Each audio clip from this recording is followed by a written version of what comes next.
Olá, amigos. Nesses próximos programas, talvez 2 ou 3, nós vamos dar continuidade a essa análise dos estudos científicos que evidenciam a possibilidade de nós já termos vivido antes. Na verdade, são estudos tão evidentes, como diz o próprio termo, que é impossível não crermos na reencarnação. A reencarnação, como dissemos no programa anterior, não é um dogma, é uma lei natural, a que todos têm que se submeter, nem que não acreditem. Faz parte das leis da vida. Assim como nascer ou desencarnar faz parte. Todo mundo sabe que chega uma hora a gente tem que deixar a vida física.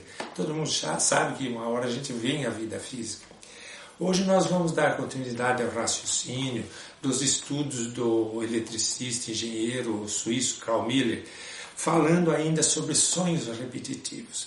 Porque eu vivenciei um fato aqui em Londrina muito marcante, muito interessante, muito profundo, quando o nosso amigo médico em Londrina, o Dr. Júpiter Viló Silveira, com a sua esposa Tânia, estavam fundando a Casa do Caminho. Nós começamos ali um grande aprendizado, fomos juntos, na Vilhar, onde ele alugou uma casa, começou a retirar crianças de rua e eu ia muito à casa dele. Normalmente na hora do almoço, para a gente pegar orientações para a noite, ver o que a gente ia fazer. Certa vez eu estava na sala de espera e tinha um senhor, já tinha mais de 80 anos, isso já faz 25 anos, já tinha mais de 80 anos, ele sentado, sereno. Aí ele olhou para mim e falou assim, perguntou, você é amigo do Júpiter? Eu falei, nós somos amigos há bastante tempo. Ele falou, você também acredita nesse negócio de reencarnação? Eu falei, esse negócio de reencarnação eu acredito bastante. Ele falou, então eu tenho uma história para te contar que eu acho que vai te impressionar. Eu sou suíço e lá na Suíça, desde menino, eu sonhava muito com uma cidade do interior do Brasil.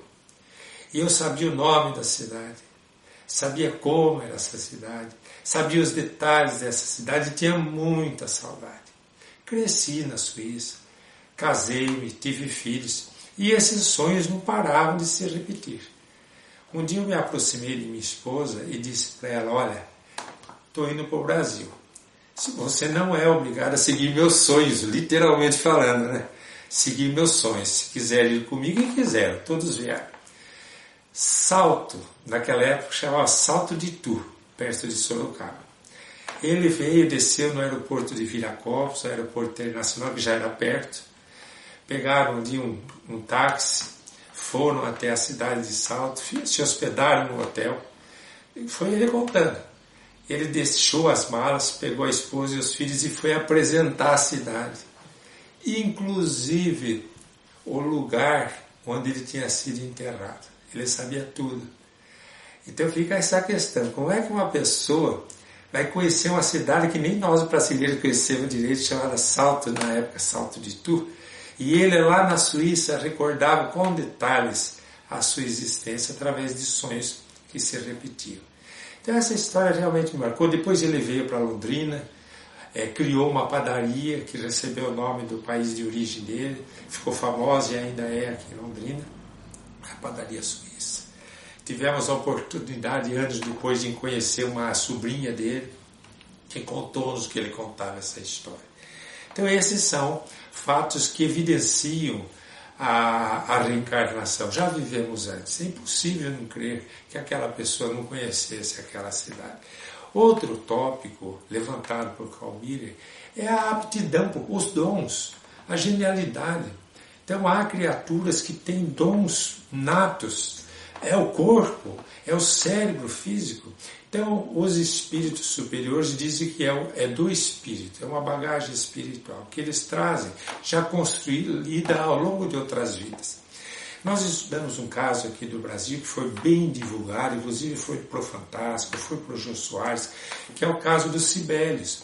Tivemos a oportunidade de conhecer esse menininho, ainda bastante jovenzinho, 14, 15 anos, aqui na casa do seu Hugo Gonçalves, diretor do Lar Infantil Marília Barbosa, do jornal Imortal, onde a mãe dele e ele ficaram hospedados. Uma criança, um adolescente de uma alegria. andava sempre com 2 teclados, porque ele era hiperativo, ele não conseguia tocar com o teclado, ele tinha que tocar nos 2 ao mesmo tempo, né? E o interessante é que ele nasceu com dificuldades neurológicas. Até os 3 anos e 8 meses ele não andou. Mal falava. Ele andava rastejando de costas no chão. Então a mãe dele sofria muito. O marido dela, pai dele, trabalhava na universidade lá na Paraíba, em Campina Grande. E a mãe certa vez conta, inclusive ela nos deu uma entrevista para o Imortal, a dona Ginalda, ela conta que era 10 da noite, ela foi ao banho, e quando ela saiu do banho, ela escutou um barulho de piano. Ela foi à sala, o menininho que não andava e mal falava, estava sentado ao piano com 2 dedinhos tocando Assum Preto. E aí, em seguida, ele tocou a 40ª Sinfonia de Mozart, ali, na frente da mãe. A mãe entrou numa ansiedade, numa emocionante, ligou para o marido saiu da faculdade, veio ver o filho, que não saía mais do piano e nunca mais saiu. Mas ela conta que nessa luta, desses 3 anos e 8 meses, ela orava para Frei Damião, que ela era devota. Chegou a escrever uma carta para o Chico. E ela disse que recebeu de Chico uma carta dizendo assim: não se preocupe. Seu filho é um grande compositor que renasceu. Logo ele dará concertos. E não deu outra. Quer dizer, logo ele estava dando concertos. E até hoje, esses dias, estive pesquisando na internet. Ele tem 46 CDs já lançados. E ele faz tudo por caridade. Ele faz tudo para donativo. Ele dá shows, as pessoas pagam dinheiro, vai para as instituições da cidade onde ele dá o show. Porque é uma pessoa que nasceu para servir. Uma pessoa extremamente dedicada ao bem do seu semelhante. É uma alegria, é gostoso conhecer o Sibelius, parece que ele é sempre uma criança. Você não vê nele, mesmo depois que ele passou dos 20 anos, você não vê uma pessoa ficando adulta, é sempre um meninão. E um artista, uma pessoa que toca maravilhosamente bem. Convido vocês a entrarem, bote no YouTube, Sibelius Donato Tibério, ou Tibério Donato, se eu não me engano, e vocês peçam a shows, vocês vão ver ele dando shows. Quando ele tinha 8 anos de idade, o pai levou ele para assistir aquele grande músico, Arthur Moreira Lima, que apresentou um concerto. Quando terminou, o pai subiu cumprimentar, ele foi junto e pediu para o Arthur Moreira Lima se podia tocar alguma coisinha. Imagine uma criança de 8 anos, depois de um concerto de Arthur Moreira Lima, pedir para tocar, é incomodar, né, gente? Mas não houve como falar em não. Dali a pouco ele estava sentando, dando um show que emocionou tanto o músico Arthur, quanto todos que ainda não tinham ido embora daquele anfiteatro. Ele deu um show, ele tocava músicas dificílimas com 8 anos de idade. Uma criança que com 3 anos e 8 meses ainda não andava, mas que já tinha a informação de Chico Xavier, o grande médium do Brasil e do mundo, né? Dizendo: ele é um compositor reencarnado e ainda vai dar muitos shows.